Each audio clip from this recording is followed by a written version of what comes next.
Allah created us, humankind, in this world, and after this He has a hereafter. We will all go to the hereafter. There is no way that you're going to escape the hereafter. The wisest of us is the one who prepares for the day that we're going to go back to Allah. What does He have in store for us? If I were to ask you, you would say, Jannah, right?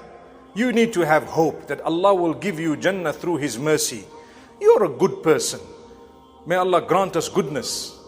Why do I say you're a good person?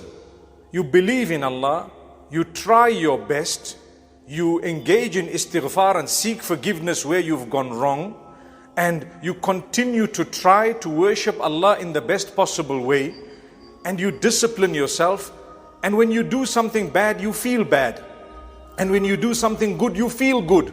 That's what a believer is all about. Adam alayhi salam made a mistake or committed a sin. He felt bad, he sought the forgiveness of Allah. What did Allah do? He is also going to be in Jannatul Firdaus. May Allah grant us Jannah.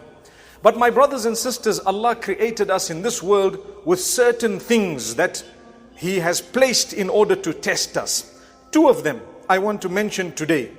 Khawf and huzn. Fear and sadness.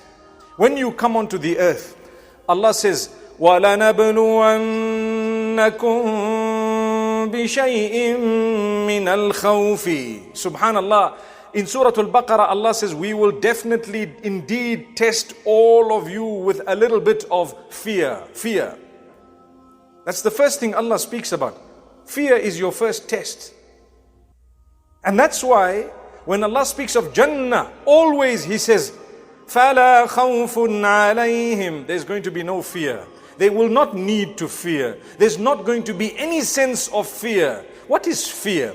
It might be a small word, but in the English language, many words would be needed to translate the Arabic khawf. For example, anxiety is khawf. When a person is worried about the future, worry is also a type of khawf.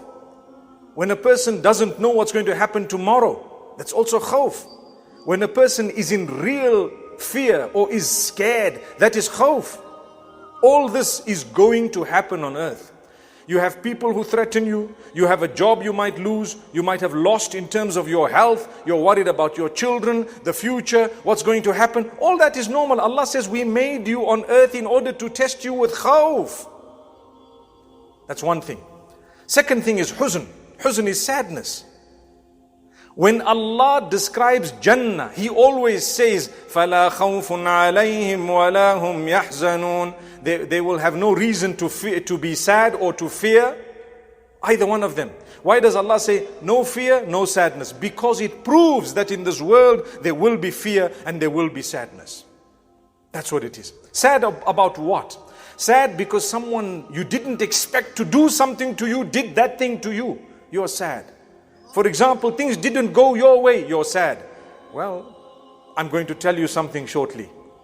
When Allah Almighty is worshipped alone and you understand He is in charge, your sadness goes away. Because you know, Allah did it, there must be some khair in this. There must be some goodness in this. I lost everything, there is goodness. I lost a limb, there is goodness. I lost my life, there is goodness. Allah wanted you to die at a certain point, the age of 26. For example, you're gone. That's not a bad thing. People who are left behind might think it's a bad thing. For as long as you got Jannah, Rabih al-Bay'a. The deal was profitable. Subhanallah. If Allah says, I take you away now, but I give you Jannah, go. It's worth the deal. Allahu Akbar. May Allah grant us ease. It's easy to say it, right? Wait until someone comes and says, let's go. It's not going to happen that way. But when Malakul Maut comes, when the angel of death comes, you can't tell him, 2 minutes, I'm coming. No, not at all. So khawf and huzn, these are two things. Like I said, Allah tells us in Jannah, there's no khawf, no huzn. There is no fear, there is no sadness.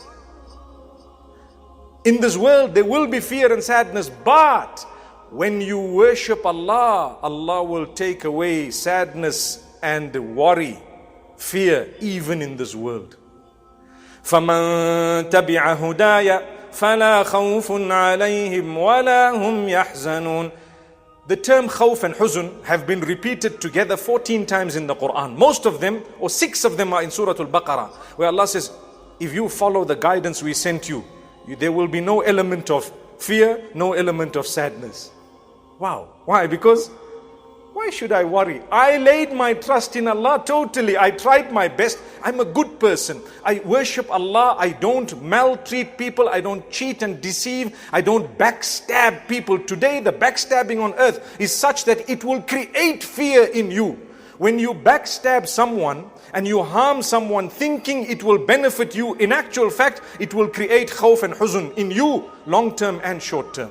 Remember this. If you are suffering with fear and sadness, something is wrong in either your relationship with Allah or how you have treated the fellow creatures of Allah.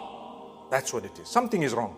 Because if you're a true believer and you treat people well and you talk to them nicely and you respect everyone and you don't shortchange someone, you haven't cheated or deceived or backstabbed someone, etc., etc., there is no chance that you can go beyond a certain level or the minimum of al-khawf wal-huzn, fear and sadness.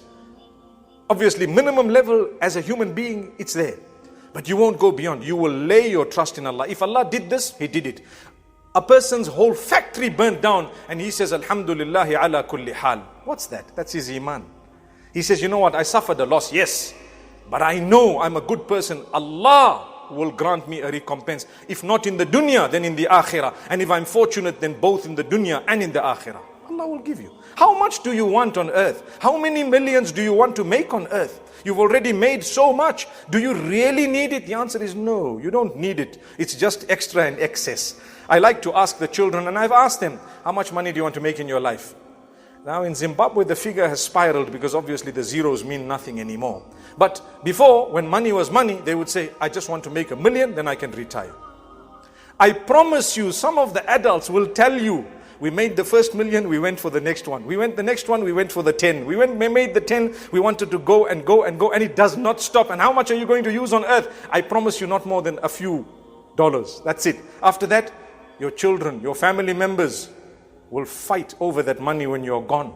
Your brothers stop speaking to each other only because of money, nothing else. Throw the money away and have your mahabba, have your love. It's better for you. May Allah grant us goodness. Throw your money away. You don't need it. Love is more important. Your relationship with your brother is far more important than that money. But you don't realize. If I were to ask you, put a value, put a price tag upon the money, upon the relationship you have, you cannot. You want happiness. How much are you going to pay for happiness? I want to give you another example. People fear. What did I say earlier? Fear and sadness. Right? That's the topic today. Fear and sadness. How in the Jannah it's not going to be there. On earth it is there. But if you have a relation with Allah, Allah minimizes it to a bare minimum. La khawfun alayhim wa la hum yahzanun. Good relationship with Allah. Why should I fear? I lay my trust in Allah. So you have, subhanallah, a person. What would he pay for one heartbeat? One heartbeat. When your heart starts pumping a bit too fast or a bit too slow, what do? You spend money to go where? Doctor, specialist, fly off to somewhere, university, in wherever. You fly off here, medical, this, that. If you've got a lot of money, you'll end up in the top hospital in the world. You know why? You don't want that heart to stop for one beat. Allahu Akbar. And you spent 100 million. Why? One heartbeat. Agree? Allah tells you, lay your trust in me. It's okay. You'll be calm, cool. You do your salah. Imagine, you're so excited because Allah gave you the chance to put your head on the ground for Him. Did you know Allah chooses who He wills to put their heads on the ground for Him? It's not easy. Yes, you make an effort, but Allah either accepts that effort or rejects it. So many people live right next door to the masjid, you'll never see them there. And so many people live far away, they'll drive all the way there. Subhanallah. So many people live in Mecca, they haven't seen the haram inside. They've never been for Hajj. And there are others who live in Indonesia and they are gone for Hajj every so often, or at least their dream is one day we're going to go there.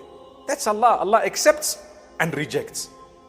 Rabbul Izzati wal Jalal. So, how do I protect myself from khawf and huzn? How do I protect myself from what Allah said He's going to test us with? Now, the sadness comes because you lost a child. It's normal sadness. The sadness comes because you lost something. True sadness should be when you've missed your obligation up unto Allah. When you missed your obligation unto Allah, you missed Fajr, you should be very sad that day. Something went wrong, you committed a sin, you should be sad that day. That is true sadness. Why? Let me seek the forgiveness of Allah. And then you should be happy that Allah showed you a door to come out of the sadness by seeking forgiveness. Rabbul Izzati wal Jalal. My brothers and sisters, how should I minimize this? Allah teaches it to you.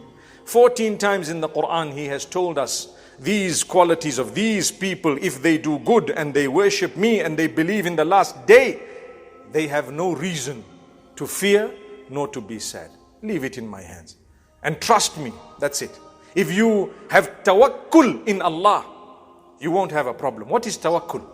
To lay your trust in Allah and to leave things in the hands of Allah after you did what Allah gave you in terms of capacity to achieve what is right. Let me give you a quick example. People say, hey, there is a virus. Nothing will happen to you except by the will of Allah. We agree. Nothing can ever happen except by the will of Allah. We agree. But when Allah has given you the understanding and the capacity to do some form of precaution, some minimum form of protecting yourself, you need to do that. You need to do that because that part, Allah left it in your hands. Then you lay your trust in Allah. When you have a false trust in Allah, you say, Allah, nothing will happen except by your hands. I'm just going to carry on as though there is no lion in front of me. If the lion will bite, it will bite. If it won't bite, it won't bite. And guess what? Subhanallah, you're bitten and eaten. That is suicide. Because why did you throw yourself when Allah says, وَلَا تُلْقُوا بِأَيْدِيكُمْ إِلَى التَّهْلُكَةِ? Don't throw yourselves with your own hands into destruction and death. That's what Allah says.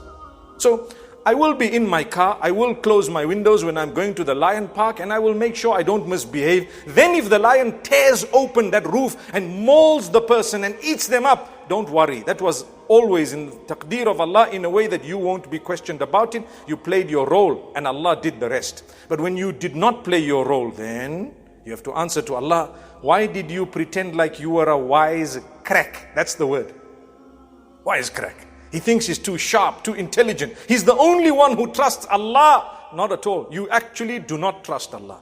Why don't you sit at home and wait for the money to come in? People will come and say, oh, by the way, here's your salary. What work did you do? Where did you go? What happened? Nothing. You got up and you did work. So Allah says He will alleviate for you your fear and your sadness if you believe in Allah. I don't have the time to go through all these 14 verses, but I want to tell you, nearly all of them have mentioned in them of worshipping Allah, doing good deeds and believing in the last day. I just give you one example. Allah says, Inna alladhina amanu, walladhina hadu, wal nasara, etc., etc. The believers, the mu'mineen, those who were Jewish, those who were Christian, etc., etc. Man amana billahi wal yawmil akhir, whoever believed in Allah and the last day, wa amila salihan, and did good deeds, fala khawfun alayhim wa lahum yahzanun.